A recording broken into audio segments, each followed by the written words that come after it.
The BS Report is a free-flowing conversation that occasionally touches on mature subjects. First of all, this is the BS Report with Bill Simmons. It might be cool, I don't know. And if it's not, I don't care. The BS Report with Bill Simmons. Bill Simmons works for ESPN. He's also named the Sports Guy, and he writes a comical sports column. He must be a popular dude. The BS Report. It's got a real dirty sound, like a rusty steak knife cutting through a well-aged steak. Now.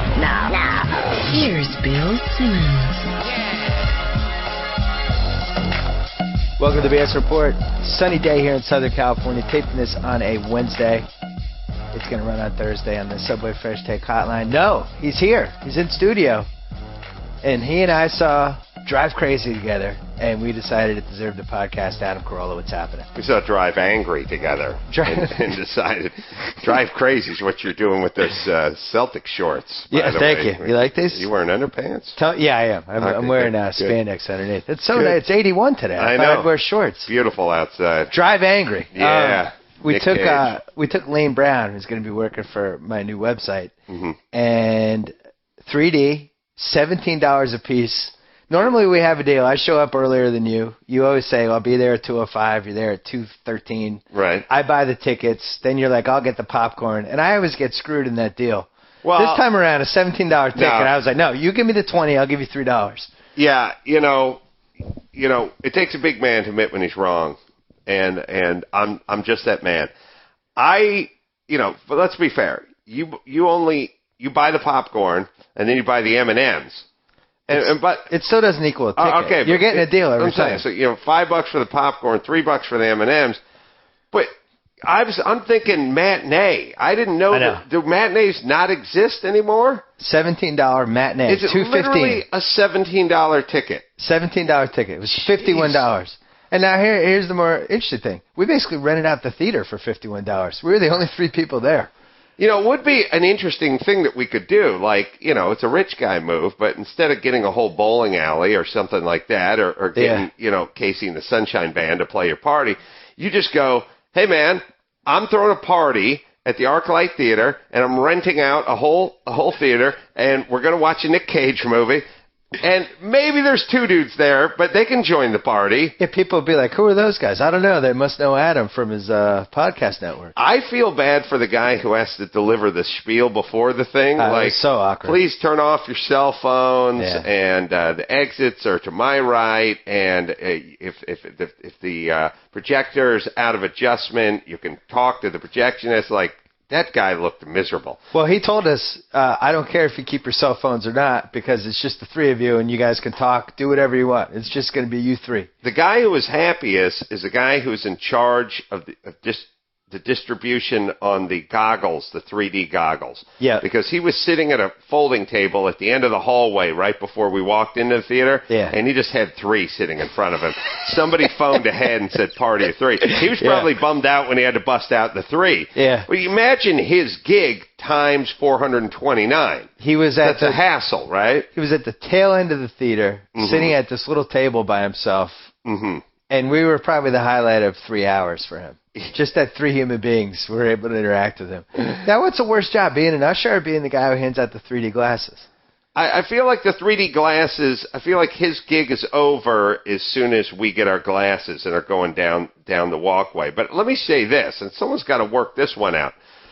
Every second kids movie's a 3D movie now, and maybe more than that. And by the way, 4 or 5 years from now... You going germs here? No. Oh, okay. I don't mind germs. I like germs. They make me stronger. No, I'm going schmutz here. And the reason I'm going schmutz is you get the popcorn, imitation butter, whatever. There's imitation. You take some of that imitation butter substance, you wipe it on the back of a playing card, it'll be there 10 years later. Yeah, it's exactly the same. It doesn't evaporate. It doesn't rub off. It doesn't. And by the way, you taking your T-shirt and rubbing it just makes matters worse. It's like KY crossed with castor oil. Yeah, it's not going anywhere. No. And although to eat right through a condom, trust me.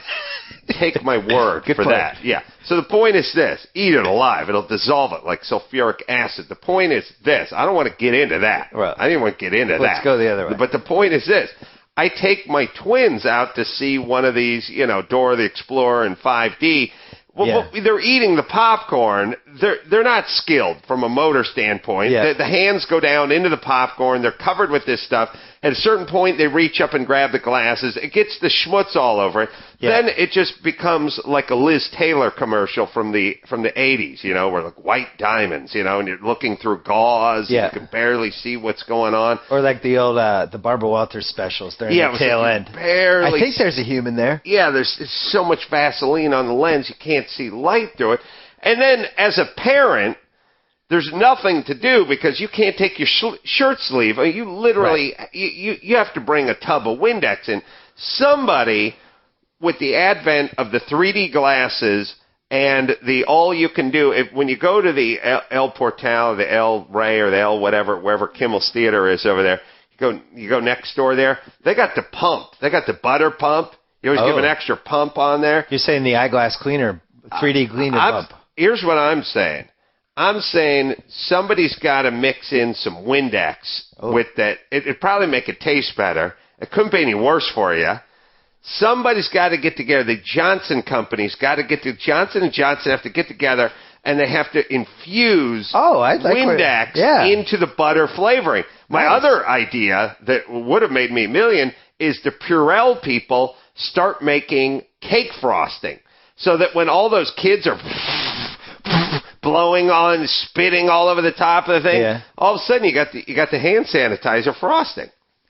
Interesting. So it immediately kills the germs. Yeah, immediately kills the germs. But Windex mixed with the imitation butter flavor with the 3D goggles, it's a disaster. And every once in a while, here's how you know I'm a bad parent.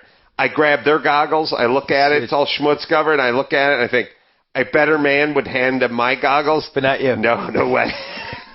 No way. No way. They're lucky to be there. Someday when you're big, you'll be able to do this to your kids. That's right. You know, I forgot how much I kind of hate going to 3D movies.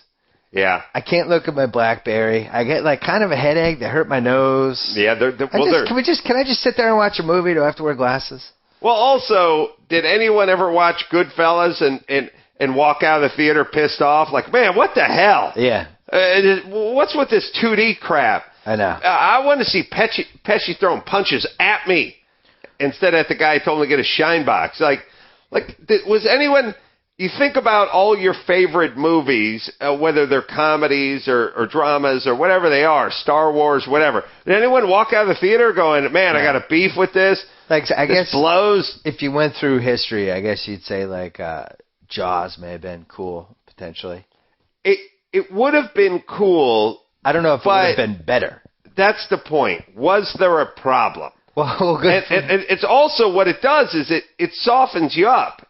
It's sort of like, it's kind of like when fat chicks get huge boobs. They go, you know what? I don't need to go on a diet. I'll just show off my rack, and guys will get focused on that. You know what I mean? Yeah. They get lazy. It's lazy filmmaking. You go 3D, and then you go, all right, well, let's cut back on the story 30% and cut back on everything else 30%. Well, this movie was a living explanation of that theory. Right. Because they basically decided, that's a terrible Nic Cage movie. Well, what if we do it in 3D? Great idea. We'll have a couple things fry at the camera. Nobody will notice that it's terrible. And I got to say this. This has been a renaissance for the professional hatchet thrower. Oh, yeah. Because these guys were dead in the water a few years ago. They were sitting around like the hatchet-throwing union hall going, are you any work at all?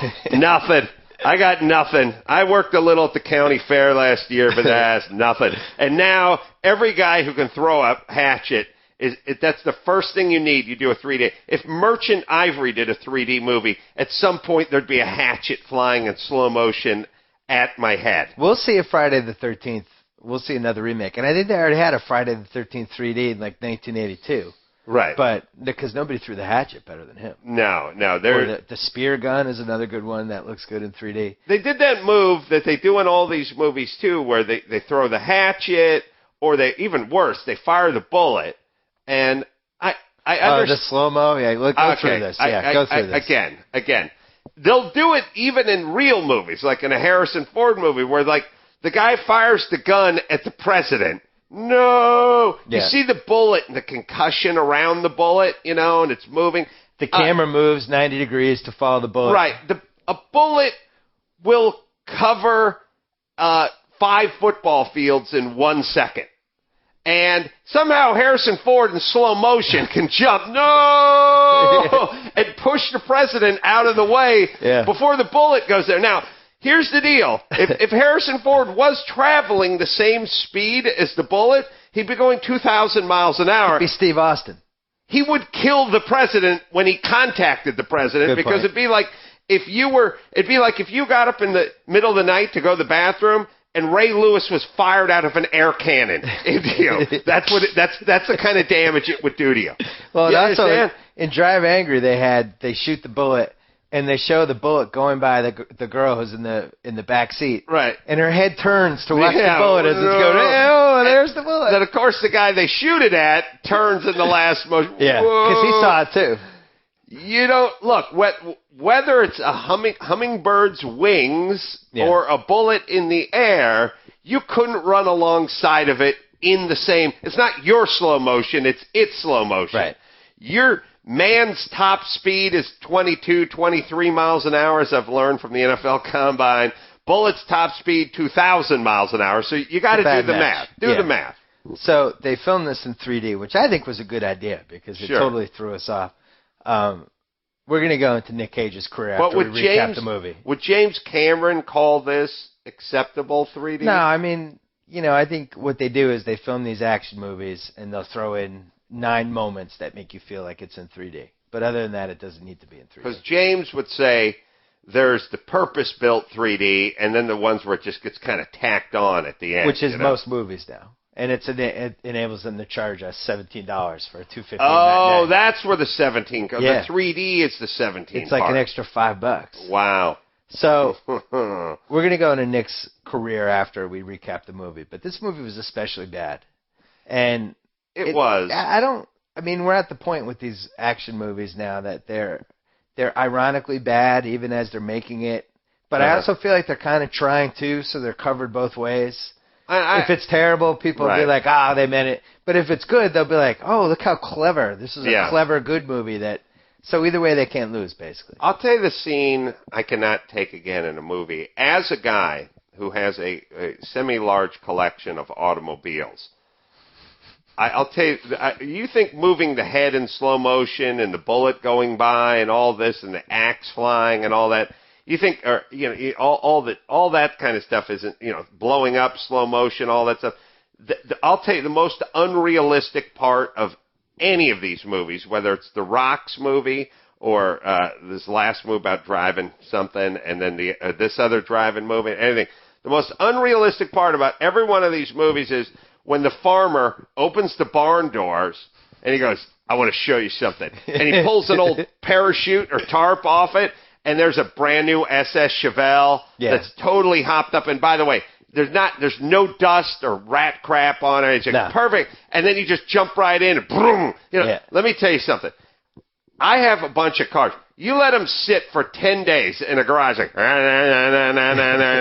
old car, battery's dead, jumper cables, get out the quick start, having some guy yelling, try it now. I mean, that would be the whole movie if that was me. The idea is like, The Rock gets out of prison. He's been in there for 7 years. It's like, pull the tarp off. Boom. Like, those cars didn't start that fast even when they worked. No way does that thing sit around for 7 years in a barn and you just fire that thing right up. 48 Hours had a great one when they go to pick up the guy picks up Reggie's Porsche that's been in the garage for 3 years. Right. We start the engines every month. The attendant tells the guy. Yeah. The guy goes, that was the Warriors come out to play that guy. Yeah. And he was a great movie, a great underrated movie line. Who's that guy? Where he goes, I love that guy. And he goes, the guy goes, hey man, that car's been sitting here for 5 years. And he goes, can I do it? Yeah, go ahead. I was busy. Yeah. That's what that was like, right? Yeah, he just yelled at everybody. I wonder what it's like just living with that guy. It's just at dinner time, Pass the A1. You know what I mean? Like, what, you think every line is delivered that way? Yeah. I got 48 Hours on Blu-ray. It finally came out. God forbid they put any deleted scenes on it. There's deleted scenes. I know they exist. I've seen them on the TV version. They cut not out on the Blu-ray. Not on the Blu-ray. God forbid. That would have made too much Why sense. wouldn't they do that? There was a bunch of deleted scenes with Nick Nolte and his girlfriend. Because if you watch 48 Hours closely, which I have since it's my favorite movie of all time, and it's the only movie I can do any line from, you don't really know why the girlfriend's in it. Right. She's got like 2 scenes, and it's just basically her yelling at Nick Nolte. And, right. But she had all these scenes in it that, they ended up cutting out. Right. I thought that's why we invented Blu-rays. At least once you put it in that format, give us everything that's in the hopper. Yeah, why? But was it ever in the DVD? No, I don't know extra, if it was in the DVD. whatever. It wasn't in the DVD extra. It's been same problem with the Warriors, because the Warriors has deleted scenes that aren't in the DVD or I don't even think that has a Blu-ray yet. But if the deleted scenes are out there, put them on the Blu-ray. Right. It's not that hard. Just go in, find them, put them on. Yeah. People are just being lazy. Very kind of a shocking movie, 48 Hours, as the years pass. It's very, very racially inappropriate. Yeah. Jack Cates, who used to be my favorite character of all time, now I'm like, oh, Jack, come on. Hey, I mean, but, watch an episode of Archie Bunker. Oh, yeah. Or, All in the Family. I mean, that's stuff that wouldn't be allowed on, cable now. It's insane. Well, there's a gay slur that you were allowed to say on TV up until, like, the mid-90s, and now it'll be bleeped if you're watching a show and somebody says that. They'll bleep it retroactively. Yeah. The Drive Crazy. No, Drive Angry. Drive Angry? Drive Crazy is what you're going to do. What was Drive Crazy? That's what you're going to do to me if you call Drive Angry, Drive Crazy one more time. That was a song by the English Beat, the Fine Young Cannibals or something. Drive Angry. Yeah. No, I know. Once you get it in your head, it's screwed. Okay. So we waited the whole movie for somebody to incorporate the 2 words "Drive Angry" into a line of dialogue, because that's the rule for bad action movies. Is you got to work the title in somehow. You have to. They never did, but it was on the license plate of Nick's car they drove for the first time. Put it on the vanity plate. Yeah, is that technical qualifier? I would say you could check that box. Okay. So it starts out. Nick shows up at a diner. Mm-hmm. He's got one of the better hairdos he's had in a while. Blonde hair, a little long in the back. Looked 38% realistic, which is pretty high for him. I think. You agree or no? It's weird. It's weird that it was blonde. By the way, if you do an interview with Nick, I know you probably got him coming in here after this. Yeah. There's a thing that says, do not ask him about his hair. Really? He literally has a rider. Yeah. Like, how mine says, don't ask Adam to take his shirt off? Right. Nick has the same one for hair. Your rider says, make sure there are 5 Miller Lights on hand. So Mike August could drink 4 of them. There's one. No, Mike August. Mike does nothing but order dessert. Right. By the way, that's his thing. But you cannot ask him what the hell's going on with the hair, because he doesn't know. That's the real reason. He doesn't have answers. He was kidnapped like 2 years ago. Listen, look, somebody. You know who needs to reach out to him? You know how Tom Arnold reaches out to all the drunks and the drug addicts? I bet he's driving over to Charlie Sheen's house as we speak. He's banging on the door. It's Tom Arnold. Let me in. Help me. I want to take you to a meeting on the West Side. Jeremy Piven should reach out. Oh. Should reach out to Nic Cage. And maybe even with John Cusack as like a tag team. Yeah, Cusack and Piven come up. Hey, Nick. Hey, what's up? Hey, there's a reason why we asked you out to the Hamburger Hamlet in Newhall. Why? I thought you guys just trying to... It's a hair intervention. Hairvention. There you go. Nice. Yeah, and they just have a hair intervention. As a matter of fact, there should be hairventions for family members that are still rocking mullets and or the comb-overs. Faux hawks or comb-overs. There should be a bunch of people gathered around hey, my team's on today. Nah, this is a hairvention, Uncle Stu. It's embarrassing for everyone. Oh, the guys who do the orange hair, dye it orange. You guys ambushed me.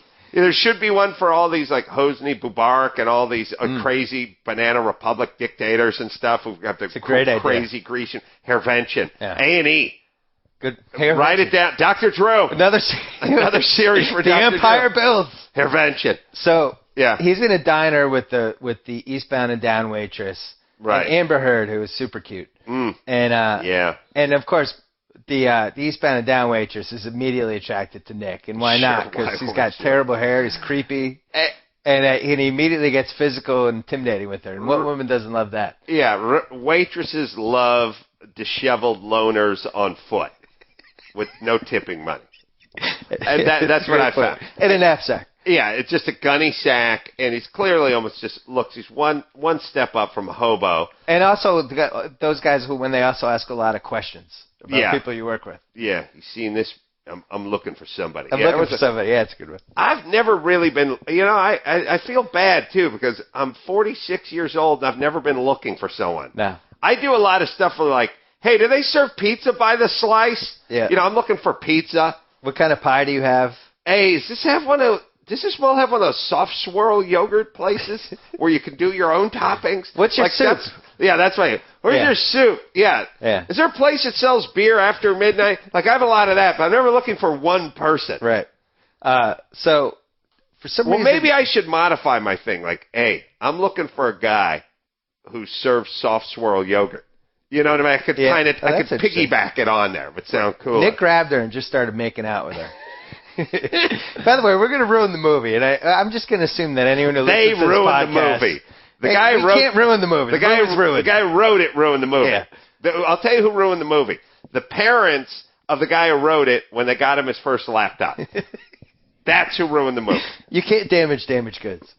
So right. Nick ends up, Amber Heard, the cute waitress, ends up, she quits because the chef grabs her butt or something. Well, first she's bragging, and I hope everyone's sitting down. Yeah.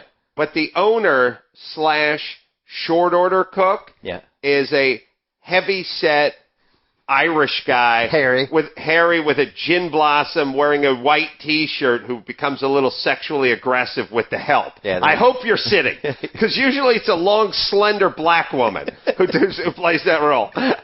Every single guy who's ever played the short order guy ever, I mean, Alice started it with Mel, but it's the husky dude who's slapping him on the butt and sitting behind the thing and yelling at him all the time, and then they're yelling back at him. There's never been a great warm relationship in that diner short order cook / owner relationship. It's never been, hey, have you lost weight? Well, thanks, Mel. Yes, I have. Well, it looks like someone's been taking care of himself. Well, thank you. You know what? When your shift ends today, there's going to be a nice smoothie waiting for you. Oh, well, thank you very much. Yeah. It never happened. This dates back to the show Alice in the 70s. They're just yelling, kiss my grits, Mel. Yeah, never gone well. We've never had the short order cook with the heart of gold. No. It's always the waitress. Once in a while, there's a shifty ex-con who's working that gig. Like Heat. Like in Heat, yeah. But no, never a good guy. And so he's over there, and she starts talking about she's got her dream man waiting in her palace for her when she gets home. She builds him up pretty nicely. She's like, I told him he's got to put a ring on my finger. Yeah. And he got down on one knee, and he pledged his love to me, but if he really wants it, he better bring it, and blah, blah, blah. And then you meet the guy, and you think, she probably could have done a little better. He looked like Stone Cold Steve Austin with some tats. Comes out, he's unemployed. If Stone Cold had put down the creatine and picked up a 40, that's what he would have looked like. And they're living in a trailer park would have been a nice step up. So first off, they have that thing where super hot chicks hang out with dudes like this and with places no job. in apartments like that. And they're just sitting around. He's cheating on her. Yeah. She walks in. We have our 3D sex scene. That was hot. Yeah. Like 15 minutes in. Yeah. 3D. It was a little jarring, actually. Yeah. I haven't seen a 3D sex scene before, and I'm not sure I want to see another one. No, yeah. You think it'd be better for that, but it is jarring. I agree. Ended up not really sure what to look at. So anyway, she fights the girl. The guy ends up beating her up. Nic Cage comes in, saves the day. Right. And it turns out they just kind of start driving. Well, they're not driving angry yet. They're just driving. Yeah, that's that moment where she, as a hot 24-year-old blonde, looks at a sort of haggard-haired Nic Cage and goes, "Come on, let's get out of here." Yeah. And no, he goes, he does that. I'm going to go look for someone, and then I'm going to find that soft swirl ice cream. And then she does it. Can I come too? Yeah. By the way, I've never had a woman want to go somewhere crappy with me. Do you know what I mean? Especially going to look for somebody. Yeah. Especially that part where you go, it's going to be dangerous. I thought this was a professional outfit. Apparently not. The good news is it's a telemarketer. Oh, yeah. Nic Cage's hairdresser wants you to shut up. There's Nic Cage's lawyer on the phone. But where you go, like I feel like if anyone ever said to me, "Look, we're going somewhere, but there's a good chance we might never come back," I wouldn't go, "You know what? I'm in." I'd be like, "Oh, a good? What do you mean a good chance? Okay, well then, see you later." Yeah, I'm definitely not. It was nice meeting you, loner with bad hair. Yeah, even if it's a coin toss, I'm still hanging out here. Yeah. Get in the car, and she's immediately attached to them. They go to a hotel. She takes home a guy. Nic Cage takes home a waitress, which leads to top 10 most unrealistic scene I think I've ever seen in a movie. Mm-hmm. At this point, we think it's the devil, or somebody sends like 10 henchmen to basically kill Nic Cage. Right. Nic Cage is having sex in 3D with this cocktail waitress, and the guys start coming in one at a time, all in slow motion, and Nick's killing them while continuing to have sex. Yeah. Well, By the way, I'm not making that up. He's smoking a cigar. Well, he dropped the cigar when the guy's, to his credit. He's hitting off a Jack Daniels bottle. Yeah. He's fully dressed. He said that's how he likes it. Yeah, the cocktail waitress is completely naked, and he's having sex with her while he's killing people.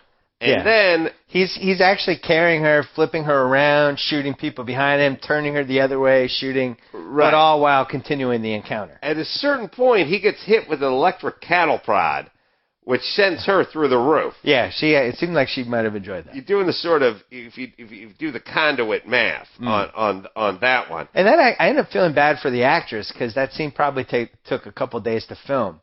So she was naked for like 3 days. Yeah, it was a lot of nudity. And I'm not really going to get her anywhere. I don't think she's going to land like the lead in the new CSI. The Coen brothers aren't going to go, "Give me that naked cocktail waitress for our next movie." No, the one that got cattle prodded. Yeah, by Nic Cage, yeah. So he kills like 8 or 9 people, and he runs out of bullets just as the last guy's about to kill him. So do your thing for this. Oh, okay. What am I, your monkey? Well, I don't want to step on your rant about right. this. No, I was complaining about fair. this. It's a good host. I was complaining about this. A good host would have had his phone shut off. A mediocre host wouldn't have. When we're leaving the theater, I was complaining.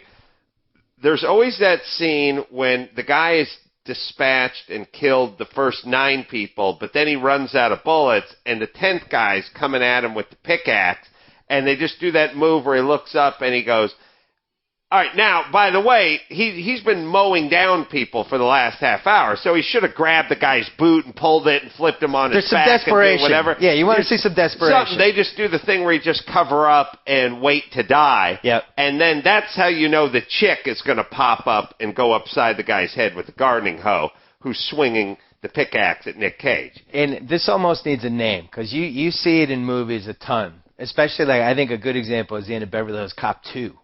Enter Axel Foley's about to die. Ready? Brigitte Nielsen's about to kill him. And Judge Reinhold comes in behind. Title. Yeah, okay. Enter Sandwoman. Enter Sandwoman. Interesting. Yeah, because it's always a chick, and she's always coming in. It's not always a chick. Right, Judge Reinhold kills. It's usually what happens is the chick gets punched or knocked or hit or something early, and she gets like, see, here's what it is. It's like the lead guy is with the chick, and he's like, "Come on, we got to get out of here." And then at some point, the super badass comes in, grabs the chick, and she jumps on his back, and he spins around, smacks her against the wall, and she slides down the wall, and then they battle, and then at the end, he gets hold of the gun, and he goes, "It's been nice knowing you." Yeah. And then she stands up, puts the gun in his thing, and that's when the guy realizes, "Ooh, I got a real partner on my hands." Yeah, I got a little pistol on my hand. By the way, I don't think my wife would ever. She would never do that. She'd just run out of the house. She'd try to protect the dog. She'd cut her losses. First. Yeah.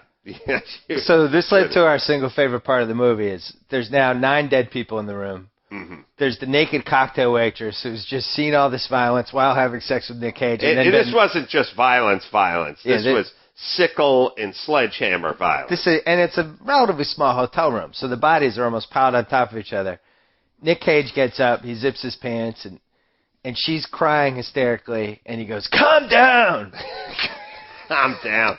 And really, he gave her a calm down like they were a husband and wife team, and they just walked out from an Applebee's, and someone had backed into their '89 Jeep Cherokee and put a dent in the quarter panel, she was getting hysterical about it. Calm down, like so good. Get over it, baby. And then we never saw her again, so they just kind of left her behind. We did see her again.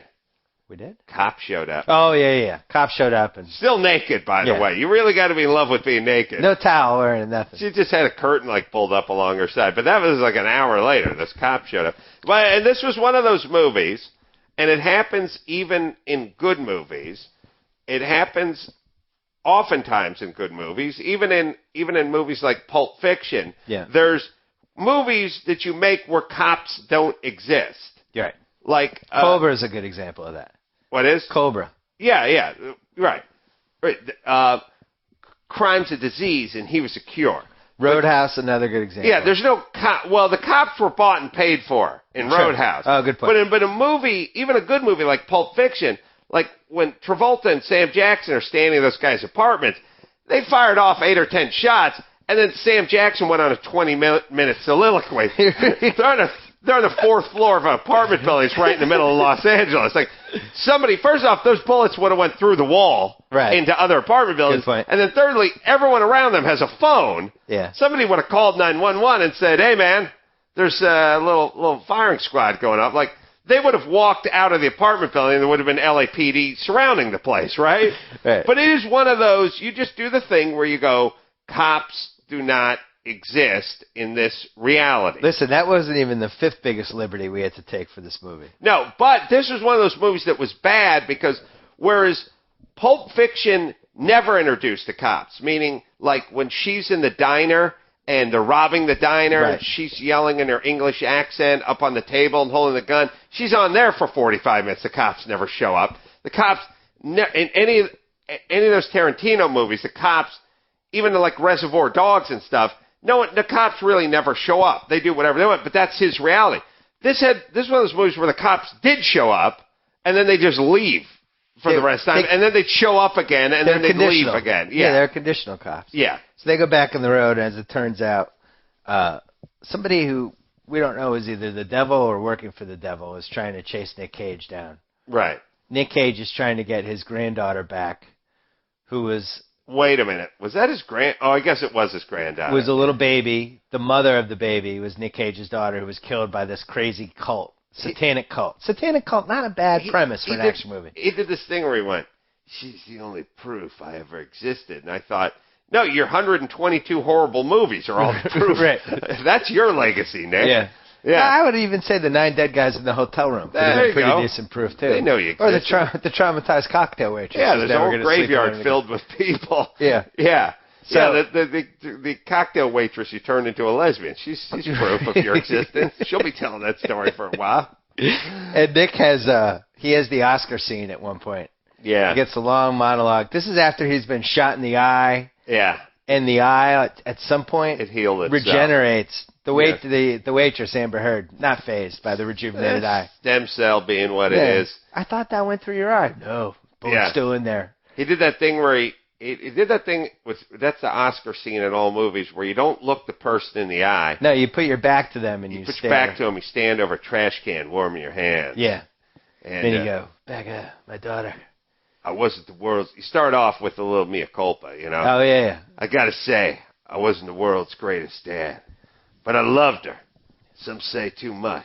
I got a lot of regrets. When I went to prison, I didn't want her... There was a lot of, like... I didn't see her, but the reason I didn't see her is because I didn't want her to see me that way. I like when they do that in the movies. Yeah. When heroin took hold, I didn't want her to see me that way. Or when I was in the joint... When heroin took hold with her, I didn't want her to see me this way. Yeah. Wait, what? What? No, I'm confused. Yeah, when I was in prison, I didn't want her to see her papa that way. Yeah. We lost, and I didn't approve of some of the things. And I understand. I forgive her for what she did. What way, by the way? You're looking through somebody through a glass window.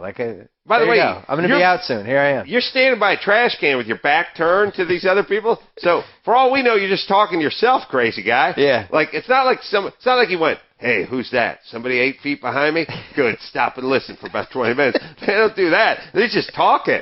He doesn't look over his shoulder or anything. I think Nick says when he takes these movies, his 2 questions are, 1, how much? Right. And then they tell him. And then his other request is, 2, I need one scene where I'd give a speech that's at least 150 seconds. Right. You got to work that in. If those two things are in, I'm in. Where do I sign? Now, I'm going to be looking down because I'm going to duct tape the sides of the script to this rock.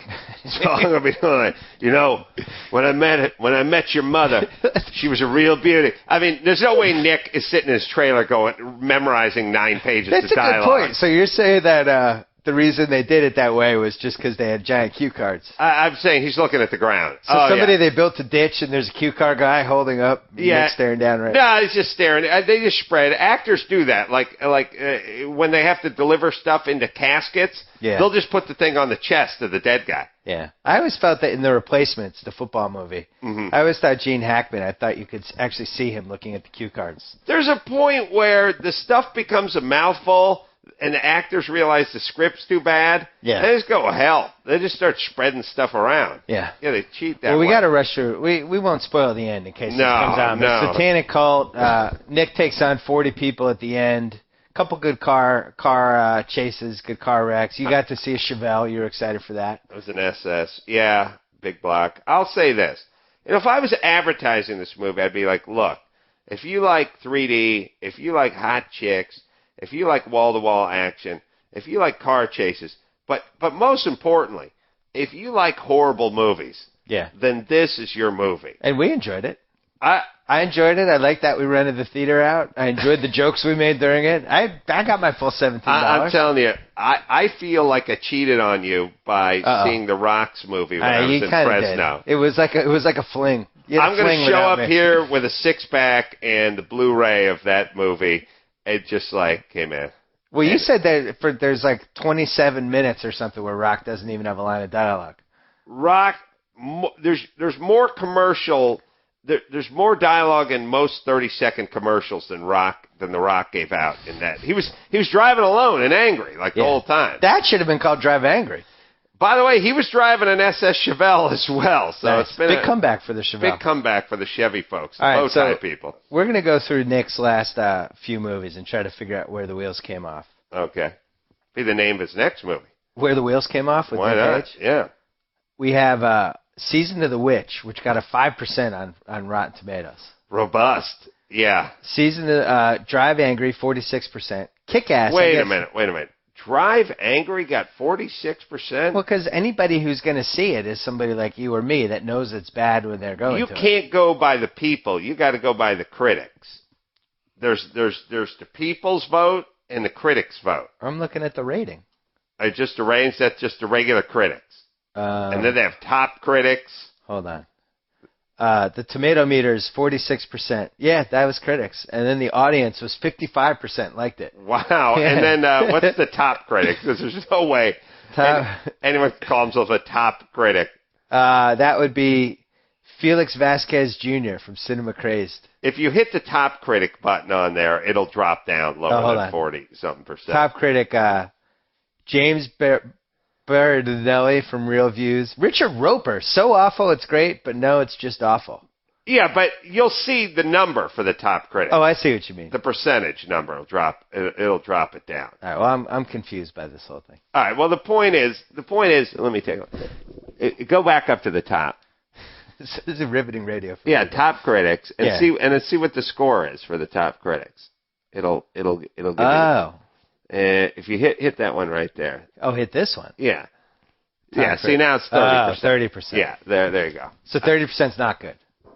Well, the thing about the non-top critics is it could be any Joe Blow online. Right. So you hit the top critic ones, and that'll give you a good idea of where you're at. So he made Kick-Ass, but he wasn't a star of that. He was the star of The Sorcerer's Apprentice. Mm-hmm. I won't be seeing that. How'd that do? It says 43%. Top critics? I'd have to go through each one. We only have a little time buddy. left. All right, buddy. Now, Knowing. What? Oh, that's where you could see into the future 12 seconds? Yeah, I think when there's a time limit, the Jake Gyllenhaal movies like that, yeah, too. they do the same thing. I can go 10 minutes backwards. Yeah. That's like, but not 12. Like going, I can levitate, but only about 35, 36 inches. Don't ask me to do 42 inches. Yeah. Like, what? Either you can levitate or you can't. We saw that Jake Gyllenhaal preview. We were laughing. I got to go back. You can't. Let her go. It's always that one, too. Yeah. But isn't it, too, where they start off with that movie voice guy? what if you could go back into the future, Yeah. but only for 3 minutes and 55 seconds? Like, geez, I was just thinking about that on the ride over. Yeah. Yeah. All right.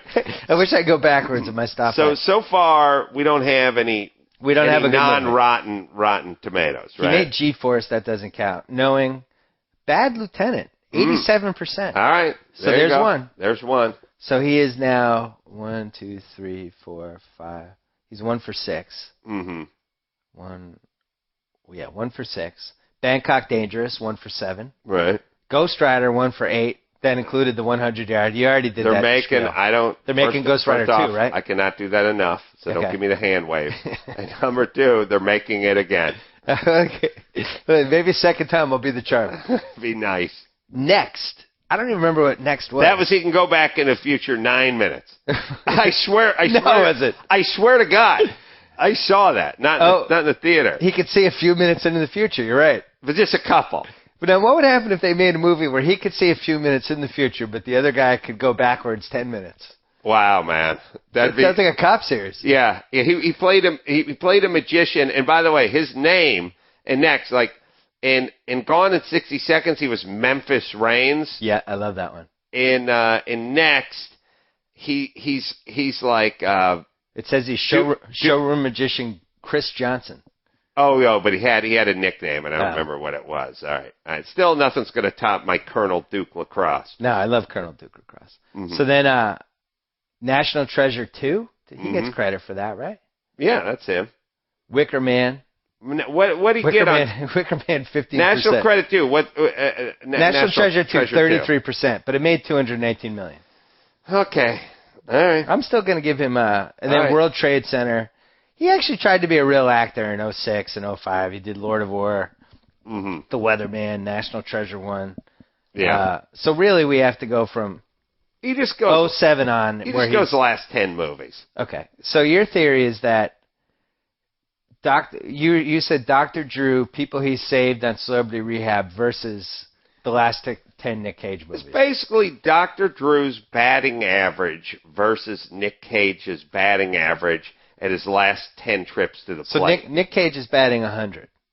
And his last 10 trips to the plate. So here's season 4 of Celebrity Rehab. Jason Davis, 0 for 1. I guess. Janice Dickinson. Wow. She seemed pretty good in the reunion. Yeah, all right. I'm not buying it, though. I think she still goes off deep end. Maybe I'm going to give that a walk. I don't think it's a hit. Give him a fielder's choice or something. Leaf Garrett, that's an out. That might even be a double play. Oh, my God. That guy was he did Loveline. He was when I did MTV, and he did Loveline on MTV. I did 400 shows. That was the only time the producers ever came up to me after an interview and said, "You want to try that one again?" That's the only time. He was so high and so horrific that they literally said, "You want to try it again?" And I was like, "No, because I don't think it's going to come out any different than that one." Jeremy London, that's an out. That's it. Frankie, who I still don't know what she does. She is somebody's mom. Yeah, and it was somebody's mom, and I didn't even know who the person was, so she was the mom of. I just want to come Keisha back. Cole. I want to come back as a crazy woman with a wig who just yells, "Don't bring that here!" Like it just screams at people. "Oh, don't you bring that here, dude!" That's a good reality thing. It's like no one ever messed with you. Eric Roberts, who I know things were looking up a little, and he got to reconcile with his stepson, but ultimately he's going off the deep end again. Oh my God, he is a mixed box of nuts, that guy. But he did reconcile with the stepson, who hit him with a baseball bat. Yeah, I think Eric Roberts has to rank among one of the worst stepfathers ever. Hit him with the baseball bat, sent the kid off to buy drugs for him. Yeah, that's always tough. Yeah, he should hang out with Ryan O'Neal because it's like I feel like you got the mantle for worst biological dad ever, but I got the crown for best stepdad ever, and they're both probably trying to diminish each other's accomplishments. Well, it's like, stepdad, you're not even smacking your own flesh and blood. Yeah. Come on, I'll ball up my fist and punch my own kid in the face. Come on now. That should be the next 2.5 Men. My daughter won an Oscar when she was 4 years old, and I still beat the crap out of her. Like, come on. Imagine what I would have done to her if she just won a Golden Globe or an Emmy. Rachel Uchitel, who I still don't know what her addiction was. Spray on tan and love. I think not in that order. I think Drew. I gotta say, I think Drew's beating Nic Cage at this point. And Jason Waller from The Hills. Now what? Oh yeah, from The Hills. I don't think he's savable either. I don't know. I haven't followed him. I'm going to say Janice Dickinson was the big success story because she was on like 40 meds and drinking and was a basket case, and then by the reunion was actually relatively coherent. That's your worst, by the way, as a celebrity, that's your worst nightmare, which is you have sex with a supermodel when she's 23, like, her and Sly and everyone else. And then it's somehow at age 53, she gets drug-addled, haggard, and decides to talk to anybody who hold a microphone up in front of you about how small your penis was. I mean, that is your worst nightmare, right? Like, you should hope that she just marries some real estate guy and never wants to acknowledge having sex with you. Instead, she's going to write a book. Well, here's season 3. So I think he only had one hit out of those, or one single. I still think he legged out one, or maybe there was a fielder's choice. A fielder's choice with Eric Roberts? I'll say because of the reunion with Eric Roberts, he's with the stepson. He struck out Eric Roberts, but the catcher didn't catch the ball. And Eric Roberts ended up on and first he booted base. it, and he ended up running to first base. The catcher got the ball, but hit him in the back when he was trying to leg it out. Well, let's go to season 3. That's almost, as a matter of fact, that's exactly what happened. Let's go to season 3 because we have a little more evidence now. Right, they've lived a year. Lisa D'Amato, I don't know who that is. I don't know either. Heidi Fleiss? Probably still a little messed up. No, she rolled her car on her way back to Zizek. All right, so she's out. Joey Kovar from Real World Hollywood. Hold on. Heidi Fleiss lives with 1,000 macaws in Pahrump. And Bill, have you ever been there? No. I know. You and I, not huge fan of Houston, Texas. No. Go to Pahrump, and then you'll kiss the ground when you land in Houston. Okay. Oh yes. Well, here are the other ones. Mindy McCready, who's still a mess. Mackenzie Phillips was on, because that must have been because of the John Phillips revelation. Yeah. Thought she. Yeah, I don't know. Dennis Rodman, mess. Tom Sizemore, mess. Mike Starr just died from Alice in Chains.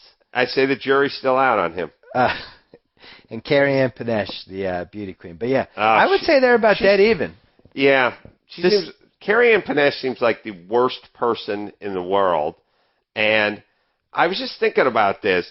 Remember when the most evil guys in the world were 50-something-year-old white guys who were balding and polluting rivers and killing Indians and stuff like that? Yeah. When did the worst people in the world become 24-year-old chicks? They're horrible now. Former models. They're just the worst people on the planet. I feel bad for Mike Starr because he seemed like a nice guy. Yeah. And I feel bad for his family because I watched that and he seemed like a decent guy. And didn't the lead singer of that band die too? Yeah, he did, right? Lane Staley. Lane Staley died. Yeah. Wow, they lost 2 of the 4. Right. I mean, Leonard Skinner lost 2 of the 4, but in a plane crash.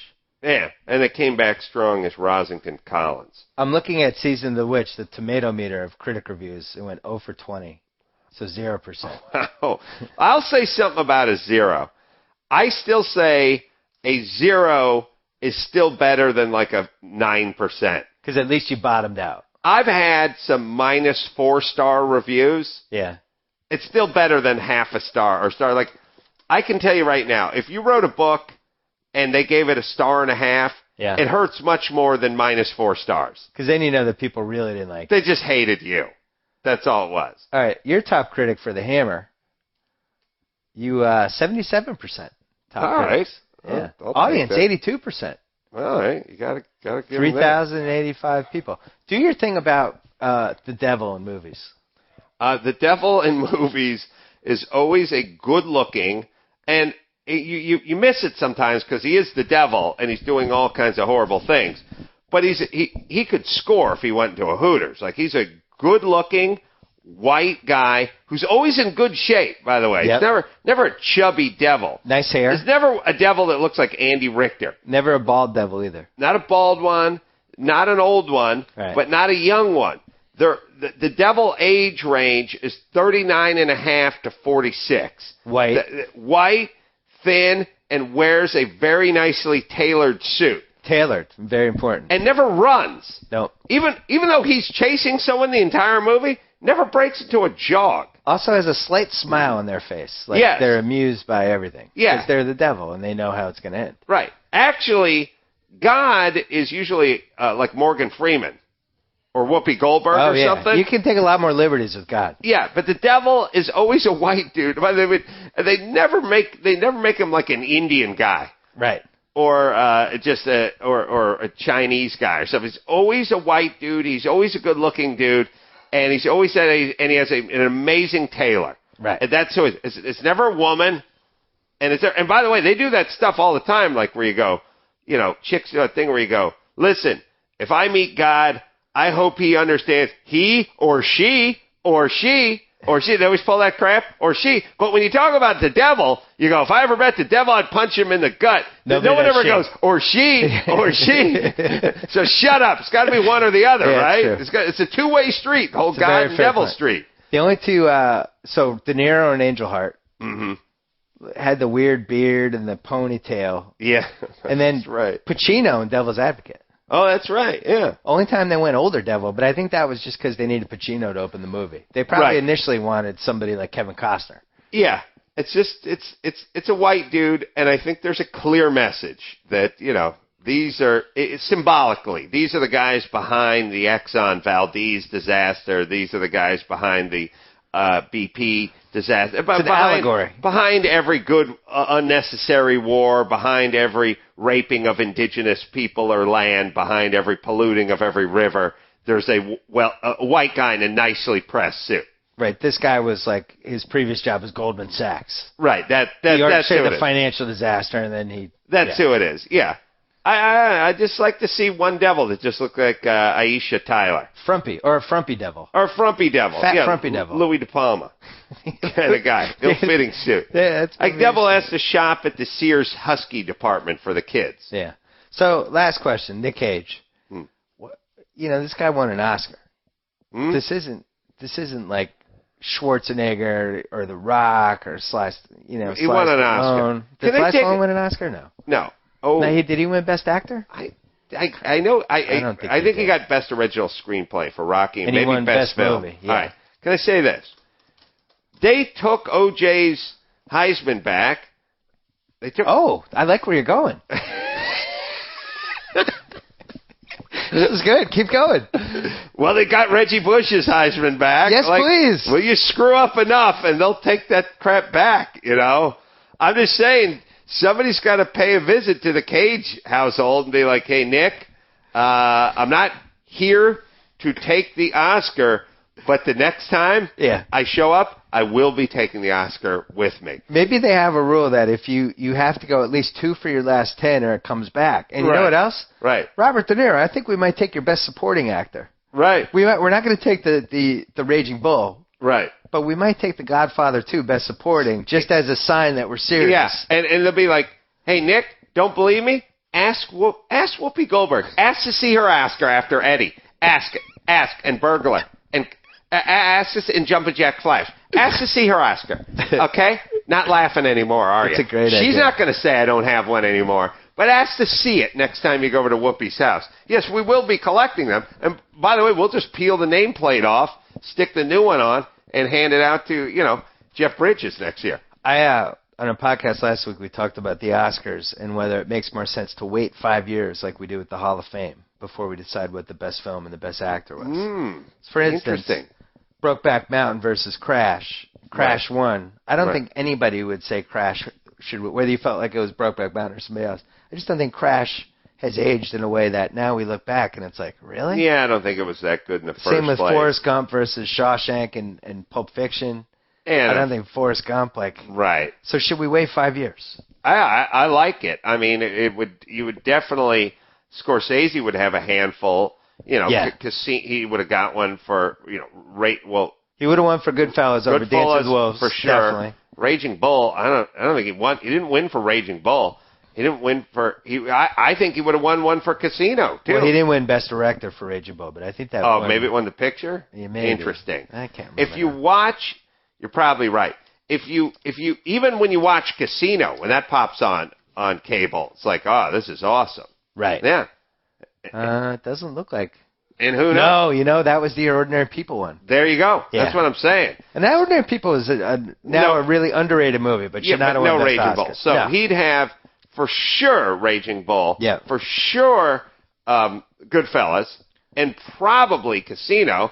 And 2 years from now, I may have one for The Hammer. That's true. Very likely. When are you up?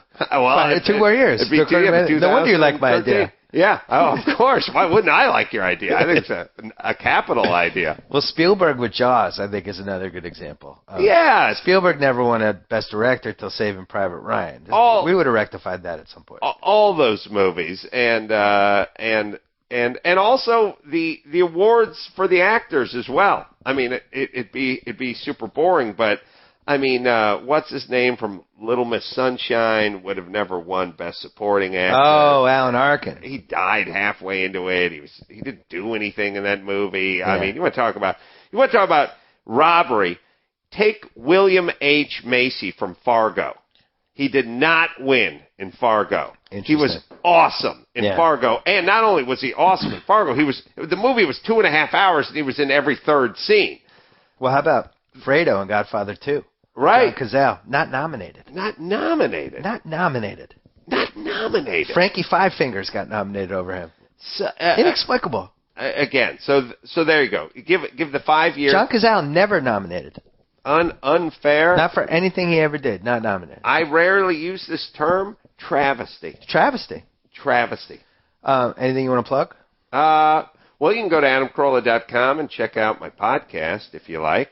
I know you enjoyed my book in 50 Years Wallaby Chicks. I did. I'm excited for the sequel. I got to get you the audio version of it, which you can just get on iTunes. But the audio version is... you gave it to me. I have it. Oh, you got it. Yeah. Okay, well, you got to listen to that because it's completely different. I gave it to my father-in-law, who's now your oldest and biggest fan.